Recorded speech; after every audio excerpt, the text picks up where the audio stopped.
Sami woke up early on the seventh day of Ramadan, feeling more excited than usual. His father had told him something special last night, something about a night in Ramadan that was better than 1,000 months. Sami decided to ask his father as they sat for suhoor. "Dad, what's the special night you told me about?" His father smiled. "It's called Laylatul Qadr, the night of power. It's a night so blessed that worship during it is more valuable than worship for 1,000 months. Sami's eyes widened. 1,000 months? That's a really long time. His mother nodded. Yes, imagine, you could be praying, reading Quran, or making dua for just a few hours, but Allah rewards you as if you've been doing it for more than 83 years. Sami's jaw dropped. That sounds like the best night ever. When is it? His father explained, Laylatul Qadr is one of the last 10 nights of Ramadan, but no one knows exactly which night it is. That's why we try to pray, do good deeds, and ask Allah for forgiveness every night. Sami thought for a moment. So it's like a hidden treasure? His father chuckled. Exactly. And only those who seek it will find its blessings. That evening, after iftar, Sami was determined. He wanted to stay up and pray, just like his parents. "I'm going to find this special night," he declared. But as the night wore on, Sami started feeling sleepy. His eyelids became heavy and his body felt warm and relaxed. Maybe I can close my eyes for just a second. The next thing he knew, it was morning. Sami groaned, feeling disappointed. "I missed it. I didn't even pray extra last night." Seeing his sad face, his father sat beside him. "Don't worry, Sami. There are still more nights left. You can try again tonight." Sami felt hopeful again. He made a plan. Tonight, he would take a short nap before Taraweeh, so he wouldn't feel as sleepy later. When the next night came, Sami was ready. He prayed Isha and Taraweeh, then sat down with his family to read Quran. His mother told him, "On Laylatul Qadr the angels descend, and the night is filled with peace until Fajr."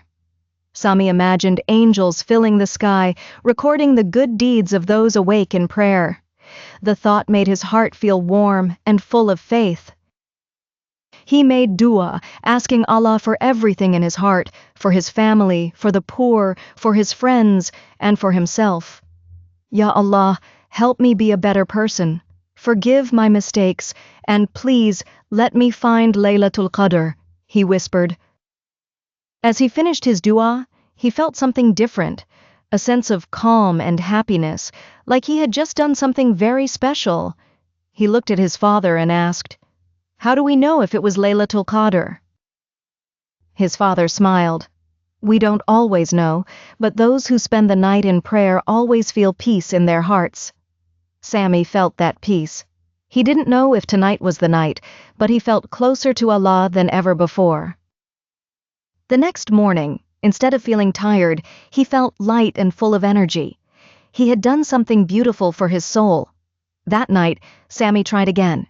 He continued praying and making dua every night, hoping that one of them was Laylatul Qadr. On the 27th night, his grandfather visited. "Do you know what the Prophet Muhammad said about this night?" he asked. Sami shook his head. His grandfather smiled. He said, "Whoever stands in prayer on Laylatul Qadr with faith and seeking reward, his past sins will be forgiven." Sami gasped. All sins forgiven? He felt more determined than ever. That night, as he prayed and made dua, he felt a deep sense of closeness to Allah.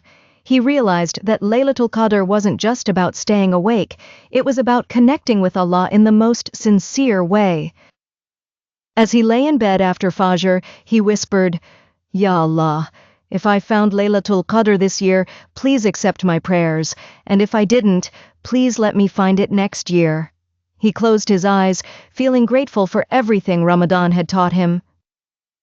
He had learned about fasting, charity, patience, and now, the greatest night of all. Morale of the story: Laylatul Qadr is a hidden treasure. Only those who seek it with sincerity will find its blessings. Don't let this Ramadan pass without looking for it.